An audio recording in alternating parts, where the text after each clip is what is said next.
Estamos de volta com o nosso Economês, episódio de novembro, nossa 19ª edição e a penúltima de 2025. Bora falar de economia?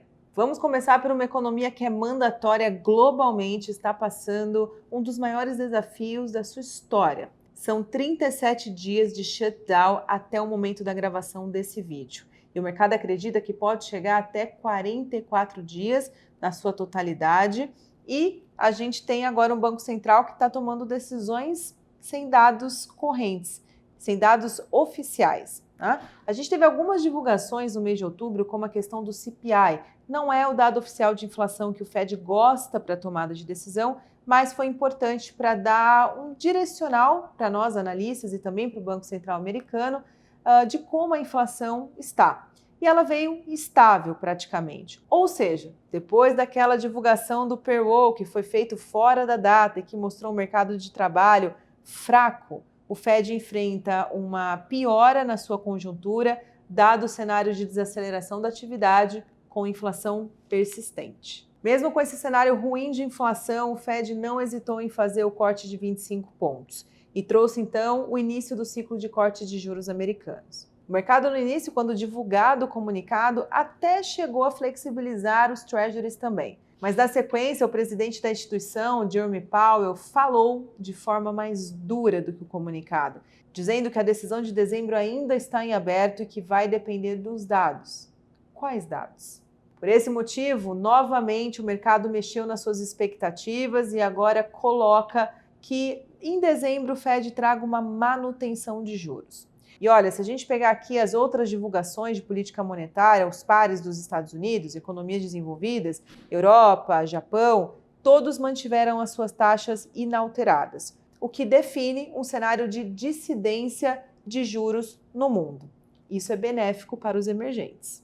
Tem beneficiado o Brasil? Sim, o fluxo de capital está chegando até nós. Claro que tem a questão da sazonalidade, mas olha, a gente nem esperava, dado o tamanho aversão ao risco que está acontecendo no mundo, que a gente teria entrada de fluxo esse ano, mas chegou aqui. Por um lado, o carry trade, por outro lado, menos volatilidade doméstica no último período, no último mês avaliado aqui para o nosso economês. Ademais, o nosso Banco Central também não cortou juros. Copom veio conforme o esperado, manteve a Selic em 15% e deve manter até o final do ano nessa taxa. A única questão aqui que não veio conforme o mercado esperava era que o mercado queria que o Banco Central já retirasse de pauta o termo bastante prolongado, mas na verdade ele manteve, o que torna o comunicado hawkish assim como o anterior, mas um hawkish moderado. De qualquer forma, isso não causa mudança na volatilidade e na precificação dos ativos a mercado. E, de novo, isso tem ajudado a gente, esse diferencial de juros está sendo atrativo neste momento. E se a gente olhar um pouquinho mais a fundo quais seriam as possibilidades do Banco Central brasileiro, é agora discutido o início do corte de juros, com 25 pontos em janeiro ou 50 pontos em março. A gente ainda permanece com o nosso cenário de juros inalterados. Tem algumas questões em aberto, na qual a gente vai discutir no Economês de dezembro, para exatamente definir a nossa curva de juros para 2026. Mas no momento, a gente tem um cenário base. Vai manter em 15% para esse ano e o nosso início é só em março. Taxa final para 2026, a gente permanece com 12,5%. Isso porque o nosso cenário inflacionário ele está melhorando, a gente continua com desaceleração gradual da inflação, mas o horizonte relevante no qual o Banco Central decidirá juros no ano que vem para esse período tem a inflação ainda muito acima do centro da meta, até mesmo nas projeções do próprio Banco Central, o que torna o cenário mais desafiador. Então teremos a flexibilização, o início do ciclo de cortes virá, mas ele deve vir com cautela, ainda se mantendo dentro de uma configuração de política monetária restritiva. E um pouquinho mais desse contexto de inflação, o que está acontecendo, que o Banco Central ainda está desconfortável com essa taxa de inflação e mantendo as suas projeções longe do centro da meta, é principalmente pela inflação que ele domina, que é o núcleo de serviços, fomentado pelo ponto mais positivo do nosso cenário, da conjuntura brasileira, que é o mercado de trabalho. A PNAD, que mede o desemprego, ela vem um pouquinho para cima na última medição, mantendo em 5,7%, perto da mínima histórica, o que fomenta esse núcleo de inflação pressionado por conta do consumo. E deve manter. A gente tem uma expectativa dessa taxa se mostrar um caminho de alta, mas ainda assim muito baixo, e o rendimento médio, os salários, eles permanecem praticamente estáveis nas últimas medições. Fora isso, as outras parcelas da inflação que compõem as decisões ali do Copom, a gente tem a expectativa de inflação. Essa postura mais dura do Banco Central, cautelosa, ajuda a ancorar, porque mostra um comprometimento da autarquia de fazer funcionar a política monetária em cima dos riscos inflacionários.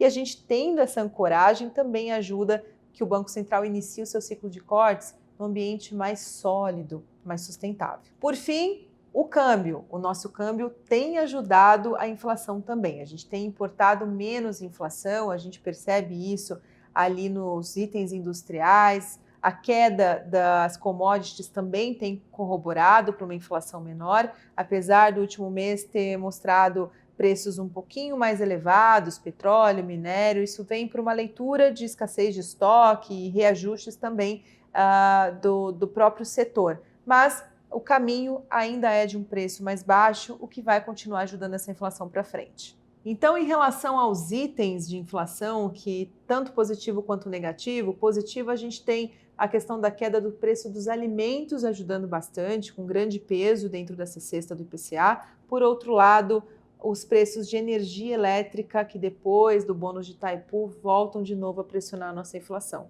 Falar um pouquinho de atividade, que no terceiro trimestre, a leitura do terceiro trimestre do Brasil mostrou uma atividade moderada. Agora, um olhar mais atencioso para o setor da indústria, que na última medição veio com uma desaceleração muito acima do que o mercado esperava. De qualquer forma, isso não muda a trajetória para frente. Pode ser algo pontual que para as próximas medições a gente tenha uma recuperação desse setor, ainda visto outros indicadores que mostram isso também. E por conta desse cenário de atividade moderada, a gente manteve a nossa projeção de PIB em 2,2% para o final de 25 e 1,7% para 26. E esse dado menor de atividade para 26 é resultado da própria política monetária, não dos 15% e nem do início de cortes do Banco Central lá na frente, mas da defasagem, ou seja, do tempo que a política de juros demora para incidir sobre a economia. Então, a gente ainda vai pegar um carrego de juros bem alto e, por conta disso, esse número menor de atividade para o próximo ano. Agora, se a gente falar pelo lado da demanda, acho que a gente não tem muito problema. Quando eu olho aqui para o setor externo, por exemplo, a gente teve uma melhora da balança comercial substancial. A base de transações correntes, a gente ainda teve uma diminuída na última leitura. Mas o superávit da balança na medição de outubro trouxe um número bem expressivo na relação com ano contra ano, um aumento de 70,2%. E isso acontece porque a gente tem uma outra economia na jogada que não está deixando a gente perder pelo déficit com os Estados Unidos. A Argentina, que agora passa por um momento de estabilidade econômica por lá e está suprindo qualquer tipo de possibilidade de perda da nossa balança, juntamente com China, que permanece estável. China não tem uma melhora ainda de atividade, manteve a sua taxa de juros com desinflação expressiva na economia, mas continua com uma relação de importação com a gente muito boa. E isso deve permanecer para as próximas medições também. Então, pessoal, acho que a gente pode dizer que a conjuntura brasileira ela tem uma fotografia muito mais bonita do que o resto do mundo. Se a gente olhar para os nossos pares, a gente está bem na frente, principalmente quando se trata de câmbio. O real continua sendo uma das moedas que mais se apreciou no acumulado de 2025 e deve continuar, tem tudo para continuar, mas a gente vai depender de como vai ser essa entrada de fluxo do final do ano e o volume de saídas também, que é esse reajuste da carteira das empresas, essa recolocação que é sazonal. No entanto, a gente ainda está muito dependente do cenário internacional para a relação dólar e real. Então, qualquer alta lá fora do dólar tende a pressionar o real aqui dentro novamente. Então, a gente não mexeu nas projeções para câmbio, a gente permanece com 5,45 final para 2025. A gente espera que possa fazer um reajuste em dezembro, vai depender de como o dólar vai se comportar em novembro. Mas, a princípio, esse é o cenário, ainda assim, benigno para outras variáveis. Inflação desacelerando gradualmente, atividade moderada, respondendo à política monetária, mas uma desaceleração quase que ordenada e menos volatilidade advinda de fiscal, que nos últimos dados ainda assim vieram dentro do limite do teto, vieram trazendo ali uma margem de tempo para que as decisões de fiscal não afetem tanto os ativos de risco nesse momento. Ou seja, estamos numa posição, não diria confortável, porque não quer dizer que todas as coisas estão dando certo, mas estamos vendo resultados melhores para o Brasil. A gente só precisa arrumar o terreno, tornar esse terreno mais sólido para que a gente tenha uma continuidade de uma conjuntura como essa. Só que lá fora está bem desafiador e a gente tem grande dependência sobre essas economias. A gente tem uma expectativa que, dados os últimos acontecimentos nos Estados Unidos, até mesmo a paralisação parcial do setor aéreo, entre outros, venha pressionar o fim do shutdown, que seria o melhor cenário para todo mundo, e que avancem nas discussões geopolíticas de uma solução para essas tarifas, como aconteceu com a própria China. Iniciamos outubro com a China sendo taxada novamente, mas o acordo entre Trump e Xi Jinping ali dissipou qualquer movimento de pressão, bem como aconteceu com o Brasil também. A gente tem negociado bem, mas de qualquer forma a gente vê os efeitos das tarifas com os Estados Unidos quando se trata de setor externo. Vejo vocês no Economês de dezembro para a gente fechar o ano com muita informação e ver como a economia brasileira se comportou nesse restinho de ano. Mas se você quer saber mais sobre informação econômica, todos os dias no Diário Econômico, Spotify, YouTube, eu tô lá, 6 horas da manhã, menos de 5 minutinhos, para a gente falar de economia e mercado financeiro. Espero você!